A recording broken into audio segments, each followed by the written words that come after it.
Yes. Salut. Salut! Salut. Bon, est-ce que vous me recevez bien? Est-ce que vous me voyez bien? Bah, super bien. Parfait. Bon, ben écoutez, moi c'est pareil, je vois que vous êtes dans la pénombre. Euh, Bon, écoutez, on va commencer. Bonjour à tous et bonjour à toutes. Vous êtes bien sur la chaîne Cyclo Voyage avec Gaëtan. On reprend les bonnes habitudes du dimanche soir avec ces interviews de voyageurs à vélo. La dernière fois, on recevait Claire et Olivier de Cyclotopo. Si vous n'avez pas vu la vidéo, évidemment, vous pouvez la retrouver en replay. Et aujourd'hui, on est déjà à l'épisode numéro 23. C'est assez dingue. On reçoit les cyclopathes, Lucie, Alexandre et leurs animaux de compagnie. Salut! Salut! Yes, salut.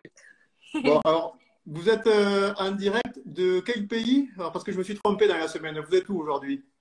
Là, nous sommes en Lituanie. D'accord, en Lituanie. Bon, ben, c'est la première fois. On avait eu Héloïse et Pauline qui étaient en direct des États-Unis. On avait eu Jean-Baptiste depuis l'Égypte. Mais bon, la Lituanie, c'est une première. Ben, écoutez, dans cette vidéo, on va parler bien sûr de votre voyage. On va parler, je pense, un peu bivouac aussi, puisque vous êtes en bivouac ce soir. On va évidemment parler de voyager avec ces animaux, puisque c'est votre on va dire, particularité. On parlera un petit peu de philosophie de voyage, voilà, voir un petit peu quelle est votre façon de voyager. Et enfin, on terminera par une petite série de questions-réponses que nous envoient les spectateurs. D'ailleurs, vous qui nous regardez, si pendant ce direct vous avez des questions, envie de participer au direct, n'hésitez pas à marquer vos questions dans le fil des commentaires. Ça s'affiche et on passera tout ça en revue à la fin. Voilà, allez, c'est parti. Lucie, Alexandre, vous êtes du coup partis en voyage, si je ne me trompe pas, au mois de février depuis le Var. Et puis maintenant, vous êtes où? Qu'est-ce que vous avez fait comme voyage? Qu'est-ce que vous avez parcouru comme itinéraire? Eh bien, oui, nous sommes partis du Var le 28 février et nous avons remonté l'est de la France, enfin une partie de l'est de la France, jusqu'à peu près Strasbourg. Ouais. Ensuite, nous sommes passés un petit peu en Allemagne, Luxembourg, Belgique, les Pays-Bas, à nouveau l'Allemagne, le Danemark. Nous avons fait une partie de la côte ouest du Danemark. Et puis, au Danemark, nos plans ont changé. À la base, on avait prévu d'aller au Cap Nord, donc en Norvège, tout au nord de la Norvège. Et puis finalement, remise en question, nous étions un peu, trop lents au vu de l'hiver qui arrive très vite et qui part très rare. De la difficulté physique, etc. Et finalement, on a profité des fjords norvégiennes, enfin d'une bonne partie des fjords, en remontant jusque Trondheim. On a traversé vraiment tout droit en Suède, et puis ensuite Finlande, et maintenant on redescend, on rentre, nous rentrons. C'est ça. Quand on ne sait pas, ça dépend de nos jambes. Mais voilà, là du coup, nous avons retraversé donc de la Suède à la Finlande. Finlande, du coup, de la capitale, nous sommes redescendus sur l'Estonie, la Lettonie, et puis maintenant nous sommes en Lituanie, et d'ici peu nous serons en Pologne. Alors ça représente, je crois, j'ai vu cette semaine en publication, vous aviez franchi la barre des 6000 km, c'est ça? C'est ça, on vient de faire les 6000. Exactement, ouais. 6000 félicitations. Merci. Félicitations. Mais, du coup, sur votre itinéraire, vous l'avez, est-ce qu'il y a une ligne directrice? Vous aviez quelque chose déjà en tête ou vous l'avez fait un peu au gré de vos envies au jour le jour? Parce que c'est vrai qu'il y a beaucoup de cyclistes qui font un tour d'Europe ou qui partent vers l'Est directement. Vous avez choisi de partir vers le Nord. Comment vous avez fait votre itinéraire? Bah, vas-y. Eh bien, en fait, au début, c'était le plan d'Alex. Alex devait partir seul en voyage à vélo et avait prévu de monter donc en Norvège, au Cap Nord. Et puis, nous nous sommes rencontrés. Et je suis tombé amoureux de Lulu et je lui ai proposé de venir au Cap Nord avec moi. Sans compter, au début, j'avais pas trop capté Malo et Rossel le chat.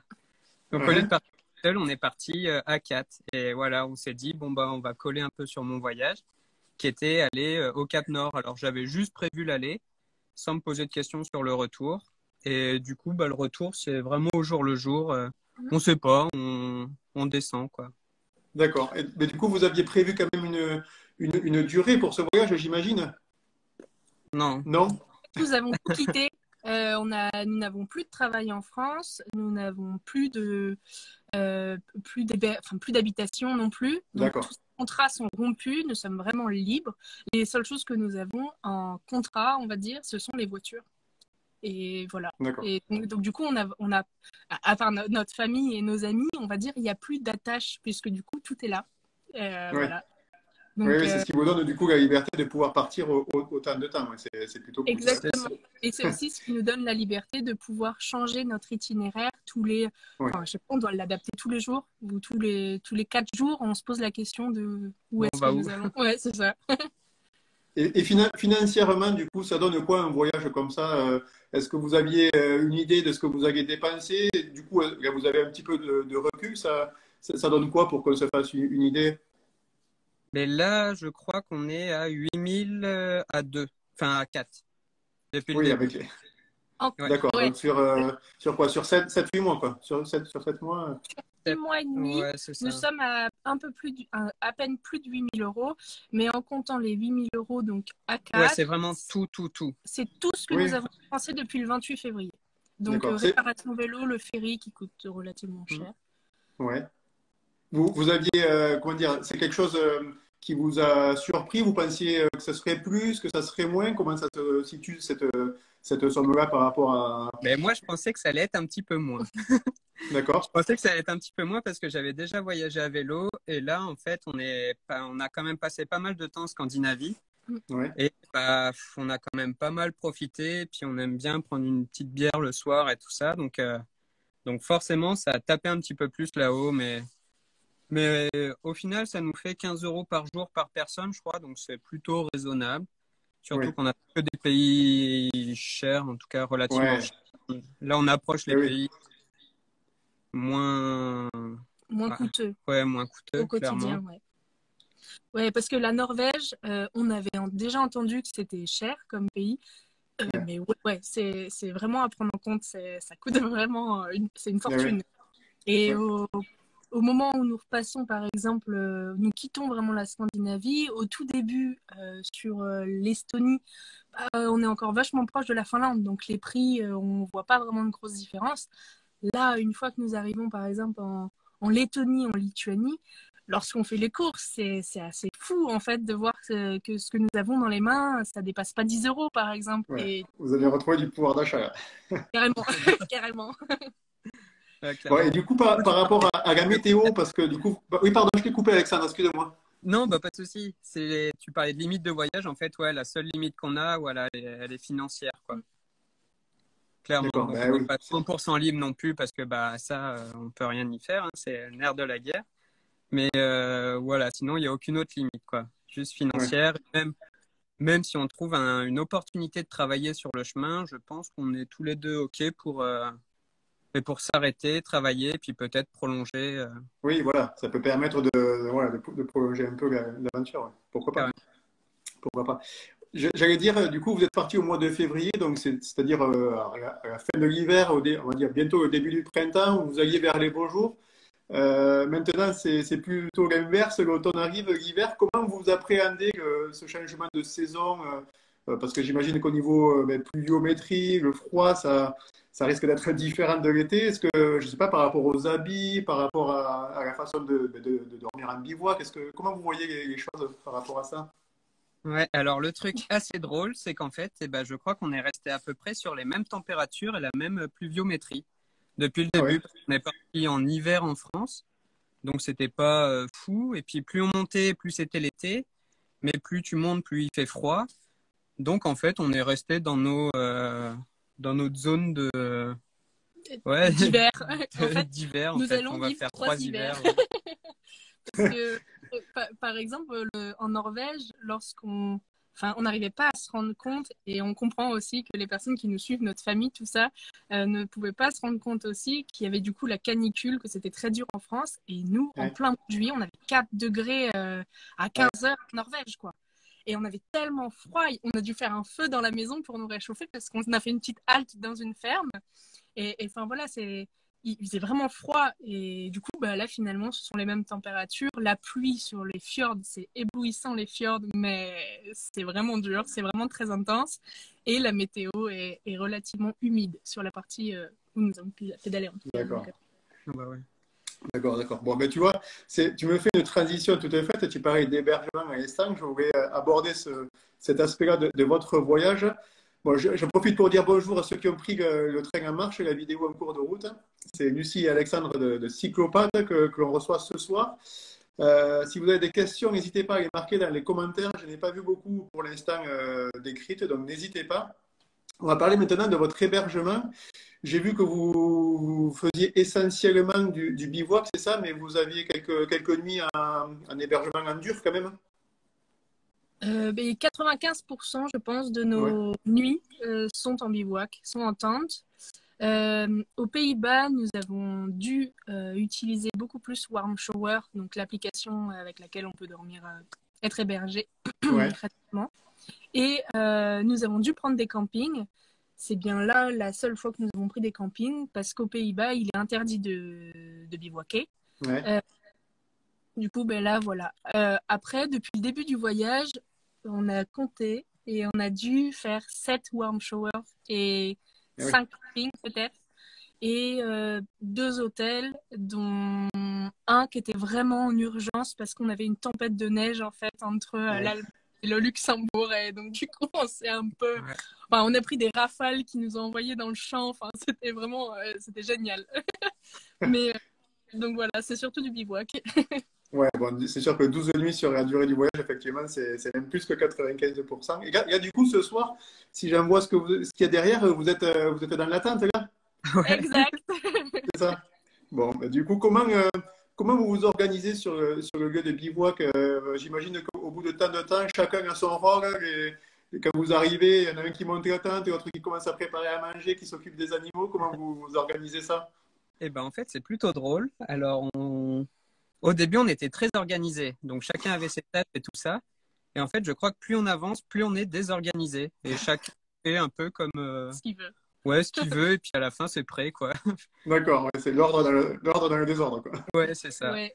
Ouais, parce Et- qu'en fait, moi, j'avais jamais voyagé. Et donc, du coup, c'est vraiment tout est tout neuf pour moi. Et du coup, au début, j'étais très en retrait. Je prenais pas beaucoup d'initiatives et je regardais beaucoup Alex faire et me dire, tu fais ça. Et j'exécutais, je faisais ça. Donc, moi, je gérais surtout les animaux qui sont du coup, surtout les miens. Donc, lorsqu'on arrivait sur le bivouac, je gérais les animaux. Alex, il chapeautait, il mettait la tente, etc. Et Bah, temps de puis, cuisine, ouais. et la cuisine, parce qu'au début, je n'osais pas non plus toucher à son Bah, la réchaud, popote, à la ouais. popote, parce que J'aime pas c'est... trop le feu. Ouais, tu prenais tes marques, quoi. Ouais, c'est ça. Et là, du coup, maintenant, c'est bon, je peux tout Et gérer, en pleine confiance. du coup, c'est intéressant ce que tu dis, Lucie, parce qu'au début, toi, tu dis que tu n'avais pas du tout voyagé. Comment tu as vécu tes premières nuits en bivouac? Parce que quand on est dans l'attente, comme ça, dans la nature, c'est un retour un peu à l'état sauvage. On entend tous les bruits la nuit. Enfin, moi, je comprends que ça ne soit pas très rassurant. Comment tu as vécu ça, toi? Tu étais rassuré, j'imagine, d'avoir Alexandre à côté. Ouais, franchement, ouais. Heureusement que j'avais Alex avec moi parce que c'était vraiment mon repère. Après, c'est clair que j'ai vraiment balisé, enfin, j'avais vraiment peur. C'était sûrement le truc qui me faisait le plus peur. Et en plus de ça, nous sommes partis dans du Var, quoi. Donc, c'est là où il y a quand même une sacrée populace de sangliers. Donc, je me disais, oh là là, je vais entendre du groin juste à côté de ma tête. J'étais vraiment paniquée. Mais au premier bivouac, j'ai dû m'endormir dans le quart d'heure et je pense que j'ai en Bah, plus on a été ronflé comme éclatés, nous. Jaja. Et donc, Ouais. et en fait, Ah, tu ronflais, donc c'est toi qui faisais peur au sanglier, en fait. c'est C'est moi le ça. sanglier en fait. Ouais, c'était assez cool. Voilà, en fait, non, ça s'est très bien passé. En plus, on a le chien. Bon, le chien maintenant aussi a pris ses marques parce qu'au début, le moindre Ah bruit, bah il ouais, ouais. grognait. Mais ouais. Maintenant, il a compris. Et en plus, on a le chat aussi qui est une sacrée alarme, une sacrée alerte. Donc, en fait, tout roule. Et j'ai dû réveiller peut-être une fois Alex parce qu'en fait, il y a une personne qui a marché à côté de la tente. Mais le chien a aboyé tellement fort que je pense que la Ouais. personne n'aurait jamais osé s'approcher de la tente. Donc, Ouais. Du coup, joli trait. comment vous choisissez vos lieux de bivouac? Est-ce que vous pouvez nous donner, voilà, ça c'était la première question, mais l'idée générale, en fait, c'était pour ceux qui nous regardent, essayer de nous partager un petit peu vos conseils, vos astuces, si vous avez des petits trucs à nous donner comme ça pour choisir le bon lieu de bivouac. Ouais. Bah, je dirais que c'est un peu au feeling enfin, on n'a pas trouvé vraiment de règle générale. On essaye juste d'être caché, ça c'est sûr, Ouais, le plus c'est possible. important. Mm. Mais ouais, non, sinon c'est dur de te donner un truc général. Vous Enfin, arrivez vers quelle heure sur votre lieu de bivouac? Vous arrivez le plus tard possible ou vous vous posez en fin d'après-midi, début de soirée? Comment vous faites? Il n'y a pas de règle, hein? non, ben en fait c'est Ouais. ça, il n'y a aucune règle. C'est vraiment selon le feeling, quoi. Enfin, si on est fatigué, on peut se poser jusqu'à 13h, 14h. Et Ouais. si on a envie de pédaler, ben, on peut aller jusqu'à des fois minuit, 1h, mais bon, c'est un peu Oui, déconné. ouais, non, mais on a fait une nocturne en fait. Et donc, du coup, on a posé la tente à 1h du matin. Mais Ah ouais. c'est vraiment enfin, Ouais. je sais C'est Non, pas. la sinon, surprise, c'est la surprise au réveil de voir où vous avez posé la tente. ah bah là, c'était Ouais, ça, c'était c'était trop carrément drôle. ça. C'était vraiment ça. En plus, on était vraiment fatigués parce qu'on a fait une toute petite nuit et c'est le soleil qui enfin, qui fait sauna dans la tente et qui nous a bien réveillés. Mais en fait, nous dormons surtout là où on peut ne pas gêner, où Ouais. on essaye d'imaginer là où les personnes ne vont pas avoir idée de venir et n'ont pas besoin de venir. Donc, il nous arrive de dormir dans les champs, par exemple, mais dans les champs non cultivés. Parce que, enfin, on n'a pas envie de se faire réveiller par un tracteur, hein, c'est quand même un Ouais. peu stressant. Ou alors, nous avons déjà dormi en France, notamment dans les vignes, enfin, à l'extérieur des vignes, juste sur un tout petit bout, et les agriculteurs, enfin, les paysans, les propriétaires sont déjà passés, nous ont vus et nous ont juste fait un signe Ouais. parce que c'est ok, enfin, on gêne en rien.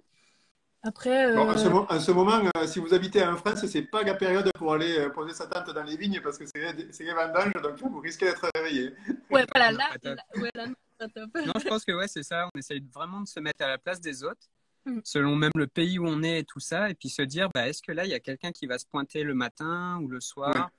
Et voilà, on fait surtout en fonction de ça. Ouais, Et je pense qu'en moyenne, ouais, c'est 17h, 17h, 18h, on pose le camp. mm.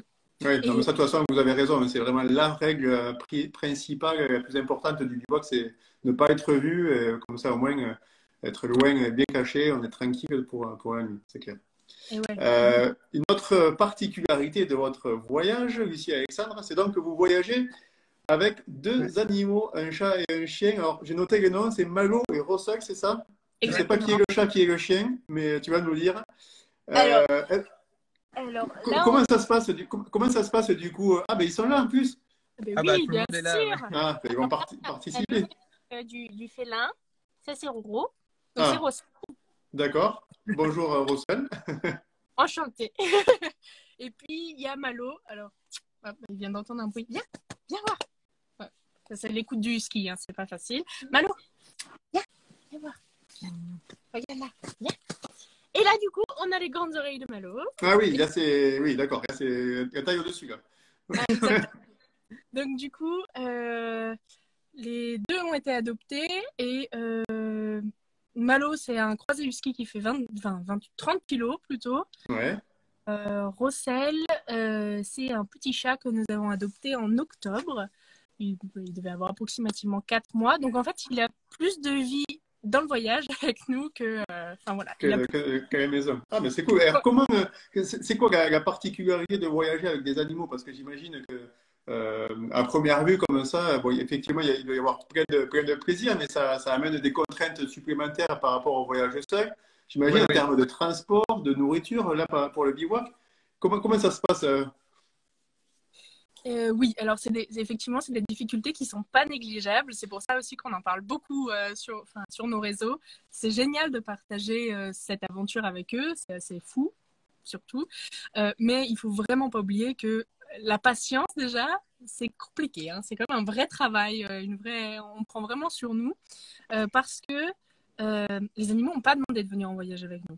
C'est nous qui avons décidé de les embarquer avec nous dans cette folle aventure et Ouais. ils s'y vraiment très bien. Ils ont l'air de s'y plaire aussi. Mais voilà, il faut quand même il ne faut pas qu'on oublie quels sont leurs besoins. Par exemple, après une journée de vélo, arrivé à environ à 50 km, Rossel, donc le chat, en a marre. il va commencer entre 50 et 60 km à miauler, à vouloir descendre du panier parce que c'est bon les gars, j'ai été gentil, maintenant faut me promener. Donc voilà, il faut qu'on promène un petit peu Rossel, qu'on joue avec lui, qu'il puisse grimper aux arbres s'il en a envie et chasser un peu. Malo, c'est, on va dire, un peu plus simple parce qu'au niveau de ses besoins, en fait, le lien est quand même plus simple parce que du coup, le chien, il a 6 ans, donc je le connais par cœur. Ouais. J'ai fait du sport avec lui, donc déjà, il y a plein d'ordres déjà qu'il connaît. Tu comprends. Ouais. Et il court en moyenne 15 km par jour. Mais par exemple, aujourd'hui, il en a couru 2. Hier, il en a couru un peu plus que 10. Et il est arrivé qu'il en court jusqu'à 25, par exemple. Donc, mais voilà, en moyenne, il court 15 bornes tous les jours. Donc voilà, donc après, faut s'occuper de lui proposer de l'eau à chaque fois. Et lorsqu'on arrive sur un bivouac, que nous sommes fatigués, s'il pleut, s'il y a du vent, ou si, je sais pas, ça va moins, eh bien non, il faut pas que ça aille moins, il faut quand même prendre le temps de les câliner, d'essayer au maximum d'être neutre avec eux, parce que ça reste des éponges et ils n'ont pas à être parce que je suis agacée, eux aussi sont stressés, enfin voilà quoi, donc... Du coup, sur une journée, vous adaptez votre rythme un peu aussi par rapport aux deux, ouais. Il vous arrive du coup de vous arrêter parce que le chien, vous sentez qu'il a besoin d'aller se dégourdir les pattes et qu'il a besoin de manger, de boire, le chat aussi. Oui, vous êtes obligé du coup de... C'est eux qui donnent le rythme du voyage. Hein. Ouais. C'est pour ça qu'on fait une quarantaine par jour, une quarantaine de kilomètres par jour. Parce que c'est donne tout. Si les deux dorment, on peut pédaler longtemps. Enfin, c'est eux qui rythment vraiment notre voyage, en fait, clairement. D'accord. C'est bien de dire ça parce que, a priori, je ne sais pas si on n'a pas l'habitude ou qu'on est un peu utopiste, on peut se dire, ah oui, j'avais de partir avec mon animal, ça va être cool, on va faire ce qu'on veut. Mais en fait, c'est bien de remettre un peu les pieds sur terre. Vous dites que voilà, c'est vous qui vous adaptez à eux et pas l'inverse. Exactement. Non, et puis là, par exemple, on a eu l'exemple justement aujourd'hui où je cherche de la nourriture pour Malo, donc le chien, et j'arrive dans une épicerie, il n'y a que des croquettes pour chat. Sauf que je n'ai rien. Ça fait plusieurs jours où on passe sur des toutes petites épiceries qui font à peine 20 mètres carrés. Et l'alimentation chien, par exemple, c'est vraiment pas ce qu'il y a de plus. Ils ont l'air d'être plus chats pour le coup. Et du coup, heureusement, Malo a déjà mangé de la viande et c'est digéré. Enfin voilà. Et donc du coup, je vais acheter des cuisses de poulet et j'essaye de bricoler avec ce que je peux. Mais là, par exemple, j'ai été embarrassée tout à l'heure parce que je n'avais pas d'alimentation pour le chien. Ouais.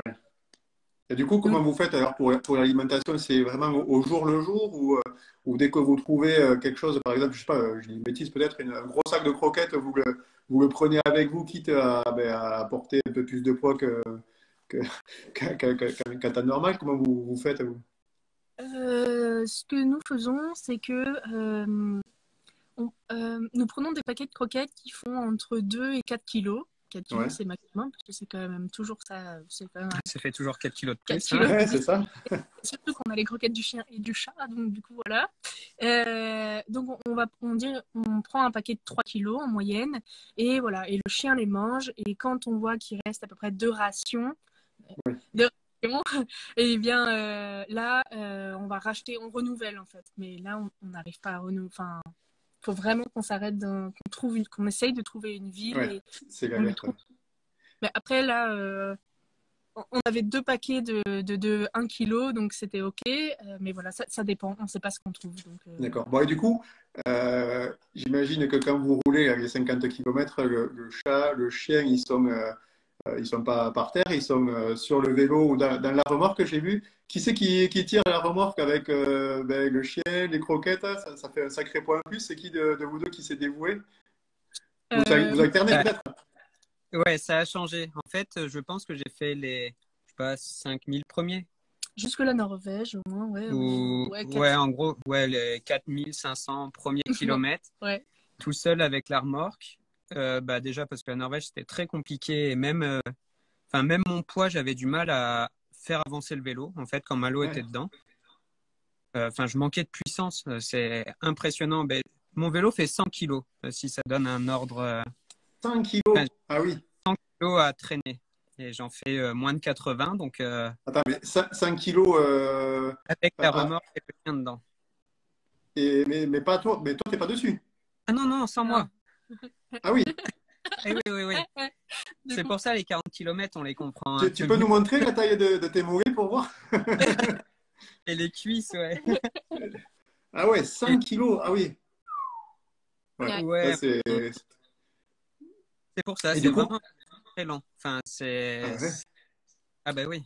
Mais du coup, Ouais, c'est ouais, moi. je comprends mieux les 40-50 km par jour. Oui, là, ouais, forcément. Ouais. Waouh. Après les 40-50 km, c'est aussi parce qu'on aime bien profiter et prendre le temps. Par exemple, si Alex il aime bien pêcher, s'il a envie de s'arrêter là, dans les fjords par exemple en Norvège ou là sur un lac, eh bien on s'arrête et il pêche. Enfin, on Ouais. n'a On met aucune tout, ligne. ouais. Si on veut commencer la journée à 11 heures, ben on la commence à 11 heures. Si on la finir à 15 heures, on la finit à 15 heures. Aujourd'hui, nous sommes partis à 13 heures. Ouais. Et en plus, on a pris la flotte. Vous avez bien raison, c'est ça le bonheur d'être en voyage à vélo, de pouvoir profiter et retrouver cette liberté. C'est pas la contrainte de la montre, c'est vraiment du bonheur ça. Et Ouais. du coup, par rapport à vos animaux, le fait de voyager avec eux, si vous deviez, alors c'est pas facile comme question, si vous deviez résumer rapidement un petit peu les pour et les contre, ou les plus et les moins de voyager avec eux, qu'est-ce que vous diriez? Vas-y, commence. Les bons côtés et les moins bons côtés. Ah, les bons côtés, du coup, c'est un peu. Je pense que le fait qu'ils ont besoin d'énormément de temps, bah, ça nous aide à le prendre aussi. Enfin, le coup des 40 km, je pense si on n'avait pas les animaux, on serait pas du tout à 40 km et puis on irait vite, quoi. Donc, Ouais. le fait d'avoir les animaux, ça nous ralentit énormément et du coup, ça donne enfin, c'est un voyage très lent, quoi, mais parce qu'on n'a pas le choix. Mais c'est très Ça vous bien. force à être lent. Ouais. Et du coup, se forcer à être lent, c'est vraiment top. Un voyage très lent, c'est pas facile quand on est tout seul et du coup, avec les animaux, ça le rend possible. Alors, ça n'a rien à voir avec les animaux directement, mais en tout cas, c'est une des visions indirectes des animaux. C'est le fait qu'on ralentit énormément le voyage et du coup, on profite beaucoup plus et on peut toucher du doigt des cultures qu'on n'aurait pas touchées si on Ouais. faisait une centaine de kilomètres par jour, quoi. D'accord. Bon. Et puis, Ça, c'est... Oui. aussi, quand même, dans les points positifs, du coup, bah, moi, ce sont mes animaux, alors du coup, c'est différent. Mais c'est quand même assez fou ouais, de partager ça, de voir à quel point ils peuvent s'adapter, de pouvoir les observer, de pouvoir les comprendre aussi. Enfin, on apprend beaucoup de choses aussi, même sur nous. Bah oui. Là, de voir ouais, enfin, le chat, par exemple, il y a beaucoup de commentaires où on nous dit oh, mais un chat, c'est très territorial, ça a besoin vraiment de sa parcelle, et puis c'est là, chez lui, il faut pas qu'il sorte de chez lui, tout ci, tout ça. Non, par exemple, Roro, il est sur son bidon, il a les deux pattes avant, parce que du coup, pour répondre à la question précédente, le chat est majoritairement dans le gros sac qui est devant mon guidon, et parfois, il est dans la remorque avec le chien, ou tout seul étalé dans la remorque. Mais voilà, il a les deux pattes, il regarde tout, il est très, très ouvert et il prend plein d'informations sur tous les petits oiseaux qui passent devant lui. Mais quand on voit là, ils sont tous les deux couchés en train de dormir, c'est assez fou quand même d'avoir un husky de 28 kilos dans une tente, un chat qui est couché sur mon duvet et qui dort, de partager ça avec eux. Aussi, vis-à-vis des autres, c'est quand même un sacré capital sympathie. Oui. On a beaucoup de rencontres quand même et de personnes qui s'intéressent aux animaux. Carrément. D'ailleurs, Ah on en oui. a qui ne parlent qu'aux animaux. Ah oui. Qui ne parlent même pas. Ils arrivent, Il regarde la charrette en pensant voir un enfant, et Ah puis ouais. quand il se rend compte que c'est pas un enfant, ça doit surprendre. Ouais, carrément. Mais on en a aussi qui arrivent et qui sont. Alors, le chat, c'est vraiment la star. Hein. Ah Il ouais. y a des personnes, moi, du coup, c'est limite dangereux. Moi, j'ai eu des personnes en passant dans des rues. C'est pour ça que le chat n'est plus dans le panier, mais je le mets dans la remorque. Parce que les gens traversent la route. Il arrive plusieurs fois qu'il y ait des personnes qui traversent la route pour embrasser le chat, faire des câlins au chat. C'est génial, le chat est sur le vélo, mais elle n'a pas capté qu'elle a traversé complètement, qu'elle est Ah ouais. arrivée dans mon vélo que j'ai pilé, que plein de choses, et que aussi j'aimerais bien avoir un petit peu mon espace, parce qu'avoir la personne qui embrasse mon chat juste devant moi, bon, c'est Ouais, ben oui. un peu proche. Ouais, c'est un Et, peu surprenant. Ouais. et Bon, puis mais après, c'est cool ça en tout cas. ouais, Ça donne plutôt, à ce que vous venez de nous dire, un côté positif au fait de prendre ces animaux. Donc c'est plutôt bien. Euh, Lucie, Alexandre, avant de passer à la partie des questions-réponses, j'aime bien aborder chaque fois avec les voyageurs qui participent à la vidéo un petit peu une réflexion sur la façon de voyager. Euh, Vous deux, tout à l'heure, vous disiez que vous n'aviez pas prévu d'itinéraire à la base, en tout cas pas d'itinéraire précis. Et cette sensation un peu de rouler vers l'inconnu, de ne pas savoir où on dort le soir, qu'est-ce que, qu'est-ce que ça vous inspire? alors, Allez, Lulu. euh, alors, je ne sais pas si je vais totalement répondre à la question, mais en tout cas, en termes de but, le fait d'être ouvert et de ne pas avoir de plan fixe, des fois, c'est un peu compliqué. Au tout début, on avait le plan, vraiment l'objectif un peu foufou, c'était d'aller en Norvège et c'était vraiment quelque chose où, voilà, c'était fou quand même de se dire on va aller en Norvège à vélo avec nos animaux et voilà. Peu importe où en Norvège, nous y sommes arrivés. Ça, c'était une fois en fait que nous avons vécu, que nous sommes arrivés, nous avons eu ce point et nous avons vécu aussi l'intensité de ce pays qui est fabuleux. Enfin, et bien après, en fait, comme nous n'avions pas prévu de retour, et ben du coup, c'était pas plus dur d'avancer, mais on a eu quand même un petit moment de moins. Aussi parce que après l'intensité de la Norvège, ben, c'est moins simple, comment dire, pas d'apprécier, mais ça peut parfois paraître un peu fade quand on passe des fjords qui sont gigantesques, qui sont, enfin, je sais pas, j'ai pas trop de mots pour le décrire. Et puis qu'après, on arrive par exemple sur des plateaux, sur des vallées. C'est très agréable, mais du coup, oui, c'est moins intense. Et du coup, des fois, Ouais. enfin, ça peut être étonnant et ça peut mettre un petit coup de moins en motivation. Alors là, on a réussi un peu à se relancer en se disant, allez, il faut que l'on aille, on passe par ci, on passe par là. On a regardé un petit peu les capitales qu'on aimerait passer et on a vu à quel point c'était beau, à quel point les cultures changent. Là, par exemple, c'est un dépaysement total de voir faire les pays, enfin, de passer un peu dans les pays baltes et ça nous remet un coup de boost. Pour ce qui est d'être totalement dans l'inconnu et de ne pas savoir où on dort le soir, moi j'adore Ouais. parce que du coup, encore une fois, je suis totalement libre. Je n'ai aucune contrainte. Du coup, enfin, voilà, il y a zéro frustration. Si on vient à avoir un coup de météo qui est affreuse, ce qui nous est déjà arrivé, ben, des fois on se dit allez, on se lance, on va faire du porte-à-porte, on va essayer de dormir dans le garage de quelqu'un ou je sais pas, ou dans un abri parce que c'est pas possible. Ça crée quand même, ça force un peu le contact aussi. Enfin, c'est quand même assez bien aussi, je trouve, de mon point de vue, de ne pas s'obliger, de se contraindre, parce que il n'y a pas de désillusion. Enfin, Ouais. on peut être triste, on n'est pas déçu. Oui, oui. Là, j'ai pas, Quand on n'entend on a, rien, ouais, je exact. vois ce que tu veux dire. On n'a pas décidé d'aller à tout prix, par exemple, à Tallinn ou enfin à telle ville, sur une ville. Et donc, du coup, si finalement nous n'y allons pas, ben, c'est pas grave. Oui, Parce que du coup, enfin, voilà, les choses sont pas fixes, tout d'accord. reste ouvert, tout est modifiable. Il n'y a pas de Donc, déception du fait qu'il n'y ait pas d'attente spécifique, quoi. Non, mais ouais, c'est plutôt intéressant. Bon, les gars, maintenant, Alexandre, la question est pour toi. Du coup, qu'est-ce que vous êtes allé chercher à travers ce voyage quand vous êtes parti? Est-ce que c'était l'envie de s'échapper de la réalité du quotidien ou c'était quoi le but en fait en partant avec vous? Bah, c'est vrai que je crois que tu viens un peu de répondre et je me suis vraiment posé la question en mode, mais pourquoi on voyage, quoi? Enfin, on a tout se passe plutôt bien et on part en voyage. Et au début, la question, enfin, je me suis dit qu'en fait, c'était clairement une fuite, que j'avais envie, je savais pas quoi faire. Et que je me suis dit, allez, je repars en vélo, quoi. Parce que ça, je sais faire et c'est ma zone de confort, quoi. En gros, le voyage. Ouais, Et, et donc, je me suis dit que c'était une fuite. Et après, j'y ai vu, bah, peut-être un peu plus grand. J'ai vu vraiment le fait qu'on s'accroche tous les quatre et que ça soit un truc un peu, ouais, un peu intense tous les quatre et qu'on vive un truc, qu'on partage un truc. En fait, ouais, je le vois plus comme un partage maintenant. Un d'accord, partage avec Malo et Rossel. Et plus une fuite comme ça l'était au début.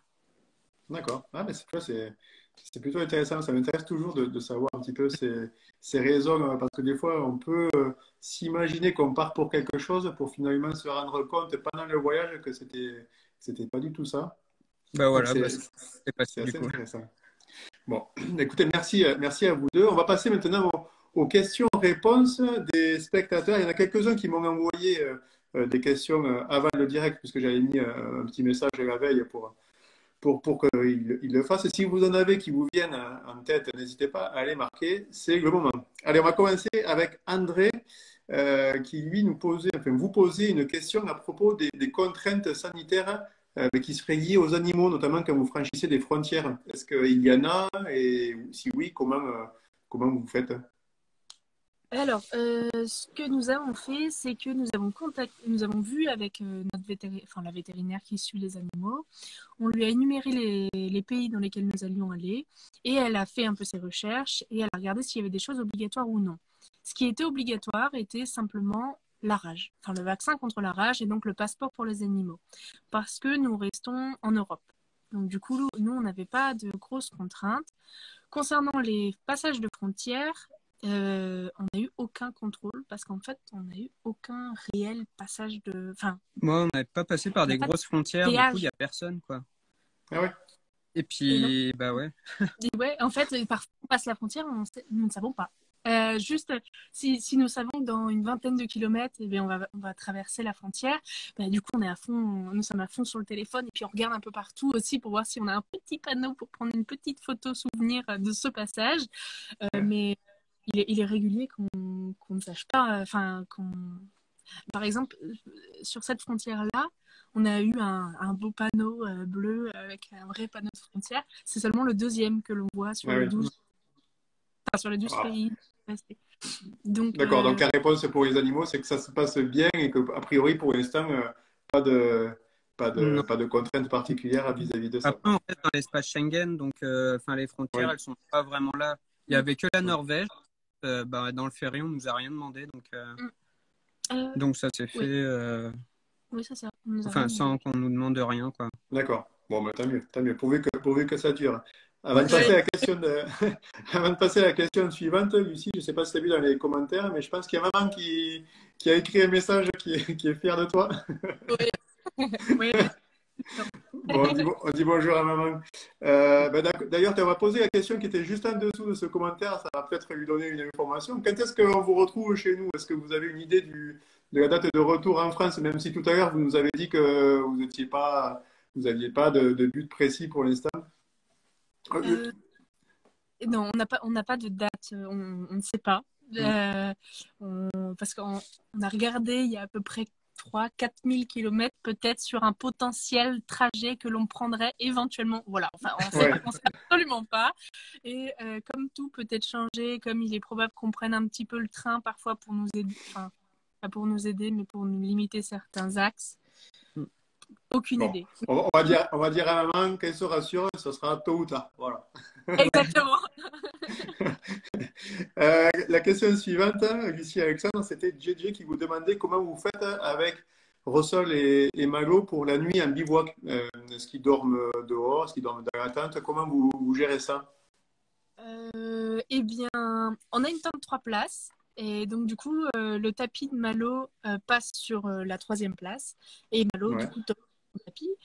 Et le chat dort où il veut. Il dort sur le duvet ou à l'intérieur du duvet. D'accord. Bon, du coup, il dort avec vous, quoi. C'était ça la question. Ok. Il y avait Mams qui demandait un petit peu des infos sur la suite du voyage. Donc, après la Lituanie, vous vous dirigez vers où? Ce serait la Pologne. La Pologne, et en essayant de passer un peu de temps en Pologne, voire peut-être même s'arrêter de travailler en Pologne. Ouais. C'est un pays, je pense, qui nous intéresse. Et ouais, on a envie d'y passer un petit peu de temps. Donc le prochain, c'est la Pologne. C'est la Pologne, d'accord. Vous avez prévu un peu de woofing peut-être ou de choses comme ça? Ouais, c'est ça, on aimerait bien. Ouais, bon, un deuxième woofing sur ce voyage. Ouais. Vous en avez déjà fait un au début? C'est ça. Ouais, c'est ça, en Norvège. Nous avons fait 2 semaines dans une ferme. D'accord. Alors, qu'est-ce que vous avez fait dans la ferme? Oh là là. Moi, je me suis essentiellement occupée du cheval parce qu'il y avait, en Ouais, fait, le premier avait l'intention de ne plus utiliser la mécanique, mais que le cheval qui remplacerait le tracteur. Donc, j'ai eu à débourrer et dresser le cheval au travail. ouais. Voilà, ça a pris mes 2 semaines pratiquement. L'entretien des animaux. Et puis, toi, t'as bricolé. Bah, un peu de tout, ouais. Enfin, un peu plein de choses qu'il y a à faire dans une ferme, quoi. Ouais. Il y a Ouais. toujours à faire, quoi. On trouve toujours de Ah, l'occupation. et puis en plus, ce qu'il faut savoir aussi, c'est assez fou et c'est très visible, c'est qu'on le sent que l'hiver est vraiment court en fait là-haut. Ouais, Donc c'est sur le nord enfin sur la Norvège, sur le nord de la Suède, etc. Parce que tout le monde est en travaux et on sent le rythme en fait, qu'ils sont pressés parce que ouais. là, parce que l'hiver Ouais, les arrive gars, ils très ont vite. 2 mois pour tout faire, quoi. Ouais. Oui, Donc ça c'est change. sûr que quand ça arrive, la neige, gros, c'est pas comme en Et France, ouais, quoi. au mois de juillet, au mois de Ouais, juin, ça avait eu de la neige par exemple. ouais, ouais. Donc, Ouais, c'est clair. C'est différent. C'est différent. Alors, celle-là, je l'ai posée. Il y avait Lulu qui vous demandait, alors, il y a eu une partie de la réponse pendant la vidéo, qui vous demandait comment ça se passait avant de partir. Est-ce que vous faisiez déjà beaucoup de vélo, Lucie et Alexandre, ou pas du tout? Est-ce que vous êtes entraînés? alors, nous sommes relativement sportifs à la base. Ouais, Oui, pour un peu. Moi, je fais du VTT avec le chien, donc du cani VTT. ouais. Alex fait aussi Bah, un du peu de sport. tout, ouais. Vélo, course à pied. Et D'accord. du coup, nous étions entraînés, mais on s'est blessés dans les 4 mois qui précédaient notre voyage. Donc, et on n'a rien fait du tout, du tout, du tout. Et on a juste bouffé et pris 8 kilos chacun. Donc, autant dire qu'on n'était vraiment pas au top du top pour partir à vélo. Mais voilà, ça s'est fait. D'accord. Ouais, vous vouliez vous préparer, mais finalement, vous l'avez pas Euh, fait, quoi. ouais. Voilà. Ça vous a pas empêché de partir. Ah non, non, Ah non. non. Voilà. Bah, la première journée, on a fait 23 kilomètres et je dormais à 18 heures. Voilà. Ouais. Ouais, on était éclatés. Bon. Il y avait Flo dans le fil des commentaires qui avait une question à propos de vos deux animaux. Il voulait savoir s'il y avait des tensions parfois entre eux. Ben, c'est vrai qu'on parle de chien et chat, mais là, du coup, comment ça se passe? Ça se passe toujours bien? Ouais. Ou il y a pas quelques coups de griffes ou de pattes de temps en temps? Alors, si, du coup, quand il joue, des fois, c'est un peu brutal. Alors, il faut rappeler à Rossel il fait 5 kilos et rappeler à Malo qu'il en fait 28. Parce que du coup, bon, Ouais. bah voilà. Il faut parfois un petit peu intervenir. Rossel se venge souvent. Si par exemple Malo a malencontreusement marché sur Rossel, Rossel lui saute dessus et le mord. Mais vraiment, il a agrippé à sa cuisse, il est à fond. Ouais. Bon, Malo, il ne ressent rien, mais voilà. Mais sinon, ouais, c'est quand ça chahute. Ou quand il y en a un des deux qui est surexcité, qui veut jouer dans la remorque, quand ils sont En fait, ensemble dans ouais, la c'est remorque. comme des enfants, genre Ouais, qui chamaillent. Des ouais, fois, qui c'est se chamaillent. Il y en a pas un qui veut faire de mal à l'autre, Ouais. mais bah, des fois ils jouent et puis t'as le chien qui va te pimer ou le chat qui va. Enfin voilà, faut leur dire, hey, les gars, on se calme Mm. et Et puis c'est Ouais, ça ça va se mieux. réconcilie vite. c'est D'accord, vrai. d'accord, d'accord. Non, c'est vraiment des. Euh, Enfin, Ouais. ouais, ben oui, oui, ça se réconcilie vite, c'est comme des enfants, ouais, comme vous disiez. ouais, c'est clairement ça. Il y a Oreo et Dimitri qui vous demandaient comment réagissent les conducteurs dans les différents pays quand ils vous croisent. Alors, j'imagine qu'avec la charrette, vous êtes, je vais dire plus visiblement, pas forcément, mais voilà. Est-ce qu'ils sont étonnés? Est-ce qu'ils s'écartent pour vous permettre de continuer en sécurité? Comment ils Bah, réagissent ces conducteurs? c'est une question très actuelle Ouais. parce qu'en Lituanie, faut être accroché quoi. Faut être Ouais. accroché. Les Ouais, voitures, drôle. Enfin, Mm. j'ai jamais vécu ça et puis C'est très dur. c'est exceptionnel en fait. C'est exceptionnellement dangereux, tout ah oui, simplement. En fait, si on reprend un petit peu le fil rapide du trajet, en France, ça a été OK. Les personnes nous respectent. En tout cas, enfin voilà, c'était vraiment très bien.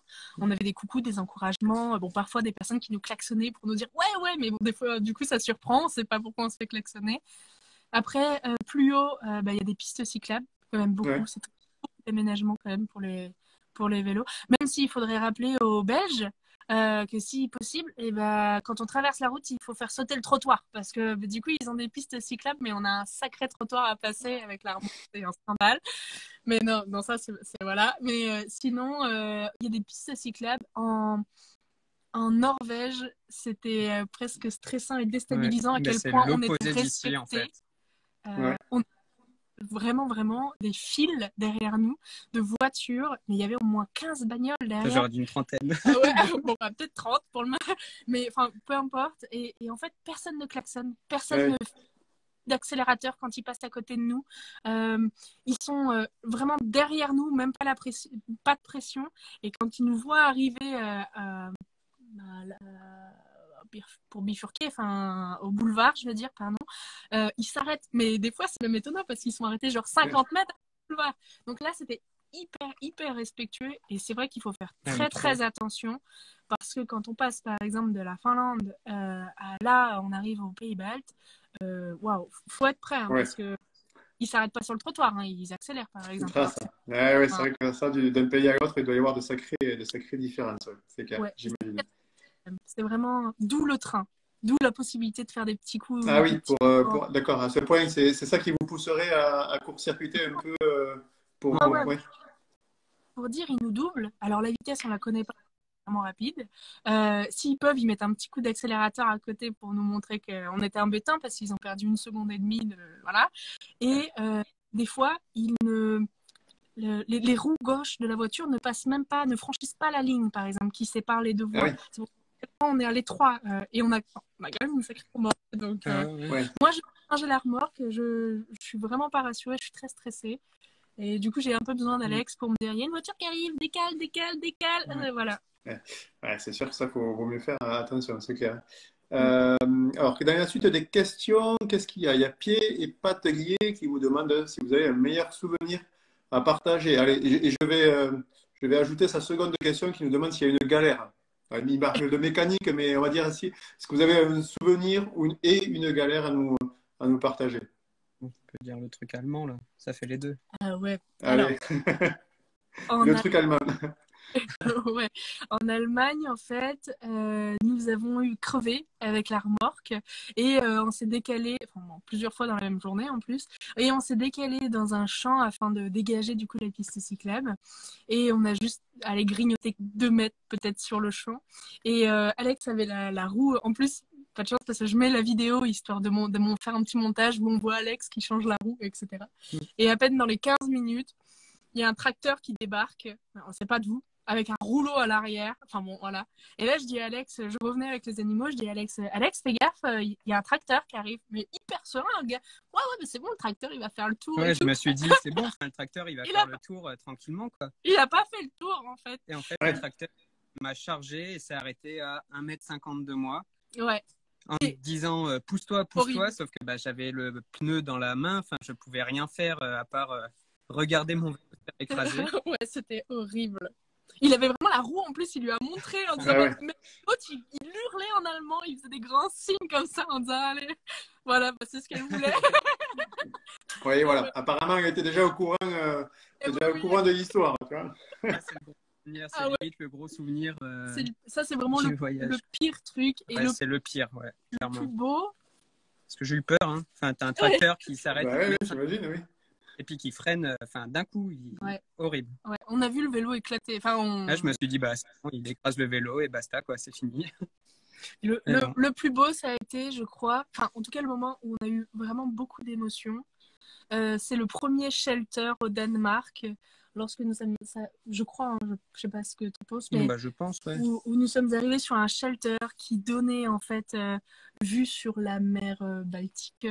Et, juste pour nous décrire, moi je pense savoir ce que c'est, mais c'est aux Pays-Bas ou au Danemark, vous avez des abris en bois ou autres qui sont mis à disposition pour justement y passer la nuit, c'est ça dont vous parlez? Exactement, ouais.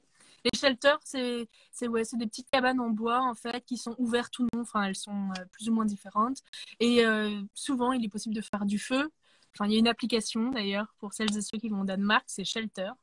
Et du coup, c'était vraiment fabuleux. Enfin, franchement, nous sommes arrivés et là, le shelter a été vu sur la mer. Moi, j'avais les larmes aux yeux. C'était. En fait, c'était parfait. Enfin, on avait une maison avec une vue magnifique. Enfin, un coucher tout de allait soleil, très bien. Enfin, c'était.